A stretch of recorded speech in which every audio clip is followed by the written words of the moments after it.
Fundamentación lógica de la física, un libro de Rudolf Carnap. Continuación. En la vida cotidiana, la anterior es, por supuesto, una forma corriente de explicación. Alguien pregunta, ¿cómo es que mi reloj, al cual dejé sobre la mesa antes de abandonar la habitación, ya no se encuentra aquí? Se responde, vi a Rodríguez entrar en la habitación y tomarlo. Esta es una explicación de la desaparición del reloj. Quizás no sea considerada una explicación suficiente. ¿Por qué Rodríguez tomó el reloj? ¿Quiso robarlo o solo pedirlo prestado? Quizás lo tomó con la impresión errónea de que era suyo. El primer interrogante, ¿qué sucedió con el reloj?, fue respondido mediante el enunciado de un hecho. Rodríguez lo tomó. El segundo interrogante, ¿por qué lo tomó Rodríguez?, puede recibir respuesta apelando a otro hecho. Lo tomó prestado por un momento. Parecía pues que no necesitamos leyes para nada. Preguntamos por la explicación de un hecho y se nos ofrece un segundo hecho. Preguntamos por una explicación del segundo hecho y se nos ofrece un tercero. Los pedidos de ulteriores explicaciones pueden traer a colación aún otros hechos.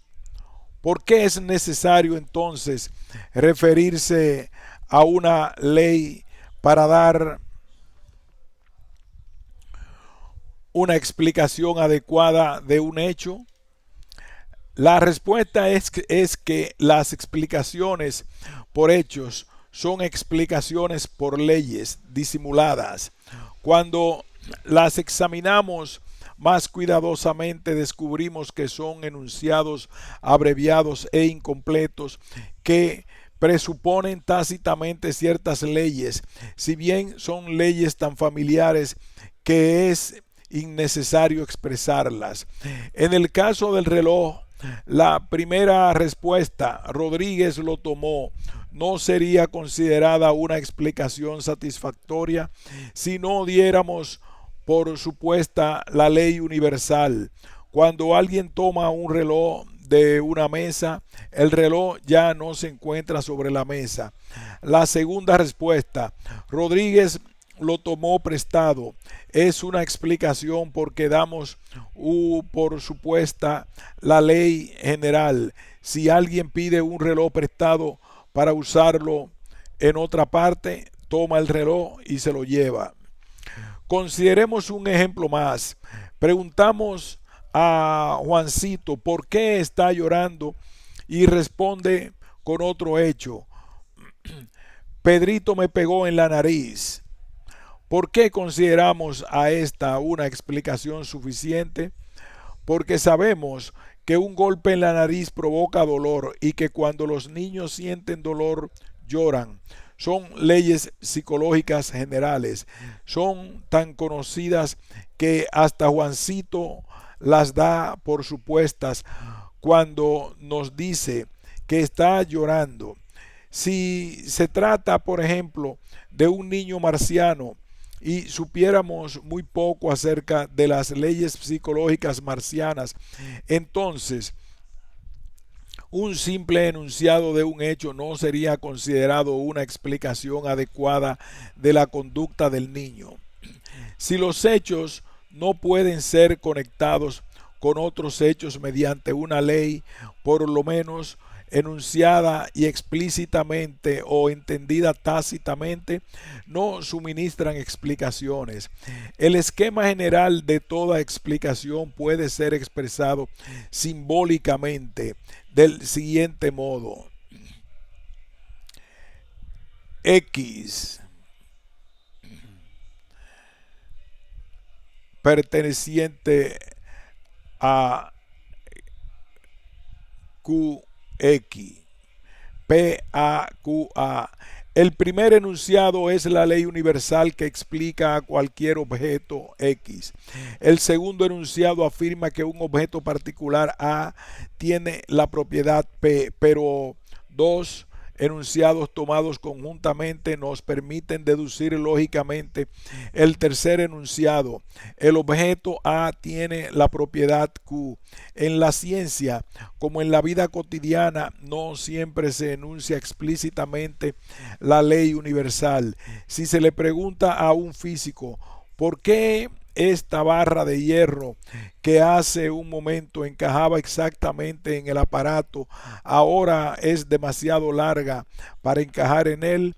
Puede responder: mientras usted estuvo fuera de la habitación, yo calenté la barra. Él supone, por supuesto, que usted conoce la ley de la dilatación térmica.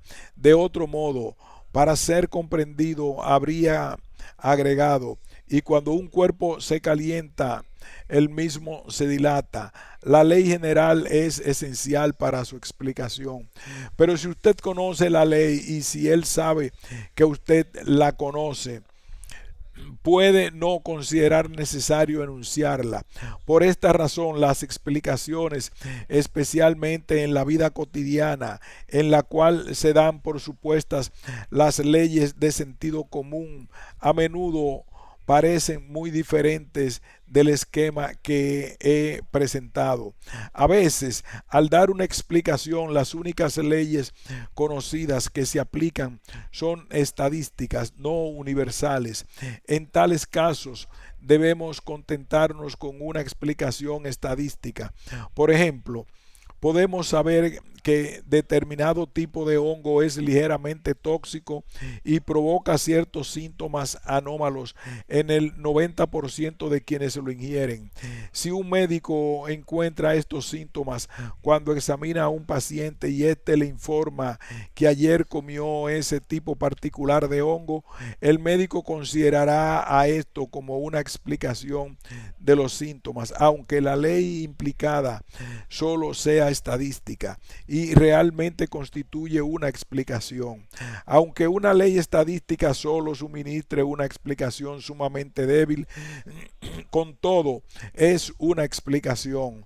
Por ejemplo, una ley estadística de la medicina puede expresar que el 5% de las personas que comen determinado alimento presentan ciertos síntomas. Si un médico cita esto como explicación a un paciente que tiene dicho síntoma, el paciente puede no considerarse satisfecho. ¿Qué? Yo soy uno de los del 5%. En algunos casos, el médico puede estar en condiciones de suministrar explicaciones adicionales. Puede someter a prueba al paciente para ver si tiene algún tipo de alergia y hallar que es alérgico a ese alimento particular. Si yo lo hubiera sabido, dirá el paciente, lo hubiera prevenido contra ese alimento. Se sabe que cuando las personas que tienen tal alergia comen ese alimento, en el 97% de los casos aparecen síntomas como los suyos. Esto puede satisfacer al paciente como una explicación de mayor fuerza. Fuertes o débiles, se trata de genuinas explicaciones. En ausencia de leyes universales conocidas, las explicaciones estadísticas son a menudo el único tipo disponible de explicación. En el ejemplo que acabamos de dar, las leyes estadísticas son lo máximo que se puede enunciar porque el conocimiento médico no basta para enunciar una ley universal. Las leyes estadísticas en economía y en otros ámbitos de la ciencia social se deben a una ignorancia similar. Nuestro limitado conocimiento de las leyes psicológicas o de las leyes fisiológicas subyacentes y de cómo éstas pueden a su vez descansar sobre las leyes físicas hace necesario formular en términos estadísticos las leyes de la ciencia social. En la teoría cuántica, sin embargo, nos encontramos con leyes estadísticas que pueden no ser el resultado de la ignorancia, sino que pueden expresar la estructura básica del mundo. El ejemplo más conocido es el famoso principio de incertidumbre de Heisenberg. Muchos físicos creen que todas las leyes de la física se basan en última instancia en leyes fundamentales de carácter estadístico. Si esto es así, tendremos que contentarnos con explicaciones basadas en leyes estadísticas. ¿Qué sucede con las leyes elementales de la lógica implicadas en todas las explicaciones? Cumplen la misma función que las leyes universales sobre las que se basa la explicación científica. No. La razón de esto es que son leyes de un tipo totalmente diferente. Es cierto que las leyes de la lógica y de la matemática pura, no de la geometría física, que es otra cosa, son universales, pero ellas no nos dicen nada acerca del mundo, simplemente enuncian relaciones que rigen entre ciertos conceptos, que no porque el mundo tenga tal o cual estructura, sino solo porque esos conceptos están definidos de determinada manera. He aquí dos ejemplos de leyes lógicas simples. Si P y Q, entonces P. Si P, entonces P o Q. Estos enunciados no pueden ser puestos en tela de juicio, porque su verdad se basa en los significados de los términos que incluyen. La primera ley simplemente afirma que si suponemos que los enunciados P y Q son verdaderos, entonces debemos admitir que el enunciado P es verdadero. Esta ley deriva de la manera como se usan Y y si. Entonces, la segunda ley afirma que si suponemos que P es verdadero, debemos suponer que P o Q es verdadero. Expresada en palabras, la ley es ambigua porque la palabra castellana o no permite distinguir entre un significado incluyente, uno u otro o ambos, y un significado excluyente, uno u otro, pero no ambos. Para dar precisión a la ley, la expresamos simbólicamente del siguiente modo. P incluye a P unión Q. El símbolo B se entiende como O en el sentido incluyente. Es posible indicar más formalmente su significado escribiendo su tabla de verdad. Lo hacemos registrando todas las combinaciones posibles de valores de verdad, verdad o falsedad de los dos términos conectados por el símbolo y luego especificando cuáles combinaciones permite el símbolo y cuáles no permite. Las cuatro combinaciones posibles de valores son P 1 verdadero, 2 verdadero, 3 falso, 4 falso, Q verdadero, falso, verdadero, falso. Se define el símbolo B mediante la regla de que P, B, Q es verdadero en los tres primeros casos y falso en el cuarto. El símbolo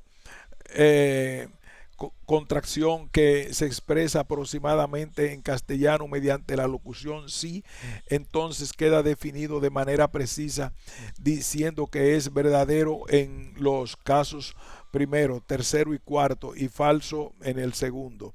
Una vez que entendemos la definición de cada término en una ley lógica, comprendemos con claridad que la ley debe ser verdadera de una manera que es totalmente independiente de la naturaleza del mundo.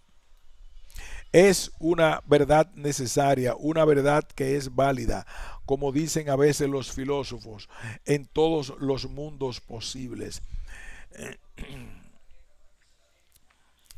Esto es cierto de las leyes de la matemática tanto como de las leyes de la lógica. Cuando hemos especificado con precisión los significados de 1, 3, 4 más y igual la verdad de la ley 1 más 3 igual 4 se desprende directamente de esos significados. Esto sucede aún en los dominios más abstractos de la matemática pura. Por ejemplo, una estructura es llamada un grupo si satisface ciertos axiomas que definen un grupo. El espacio euclidiano tridimensional puede ser definido algebraicamente como un conjunto de tríos ordenados de números reales que satisfacen ciertas condiciones básicas. Pero todo esto no tiene nada que ver con la naturaleza del mundo externo. No hay ningún mundo posible en el cual no sean válidas las leyes de la teoría de grupos y de la geometría abstracta de espacios euclidianos tridimensionales, porque estas leyes solo dependen de los significados de los términos y no de la estructura del mundo real en el cual vivimos. El mundo real está sujeto a cambio constante. Hasta las leyes fundamentales de la física pueden variar ligeramente de un siglo a otro por todo lo que sabemos. Una constante física a la que asignamos un valor fijo puede estar sujeta a, va, a vastos cambios, a varios cambios cíclicos que aún no hemos observado, pero tales cambios, por profundos que sean, nunca destruirían la verdad de una sola ley lógica o aritmética. Suena muy solemne, quizás hasta reconfortante, decir que en este punto, al menos, hemos hallado la certeza. Es verdad que hemos logrado.